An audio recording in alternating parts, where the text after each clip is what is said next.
হরে কৃষ্ণ, রাধে রাধে। তো সকাল সকাল একটু উঠেছিলাম, আর কালকে ছিল একাদশী, আর আজকে আমাদের দামোদর ব্রত শেষ। তো পারণটা সেরেই স্নান করে পুরো একেবারে ঘর আরে গুছিয়ে পুরো প্রসাদের থালায় বসে পড়েছি, কারণ প্রসাদ পেয়েই ভোগ ঘরে গিয়েই দেখি মা ভোগ করতে অলরেডি শুরু করে দিয়েছে। তারপর আমিও ফুল নিয়ে বসে পড়েছি, কারণ ভগবানের জন্য মালা করতে হবে। আর এখন তো ভগবানের জন্য মালা করছি, তো দেখো কেমন হয়েছে। আর গুরুদেব, গোপালের জন্য, বৈষ্ণব ঠাকুর, গুরুবর্গ সবার জন্য মালা করছিলাম।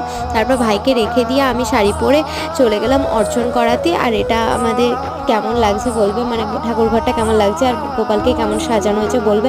তারপর মেজদাউদের বাড়িতে প্রোগ্রাম হচ্ছিল, তো আমিও একটু লোকজন আসছিল, আমি একটু ভালো করে সেজেও নিয়েছি, অর্চনের আগেই সেজে নিয়েছি। তারপর এখানে ভোগ ঘরে পরমান্ন হতেই না হতেই মা পারস সাজিয়ে ভগবানের কাছে নিয়ে চলেছে, আর ভাইকেও নিয়ে আসতে হয়েছে, কারণ অনেকগুলোই ভোগ হয়েছিল।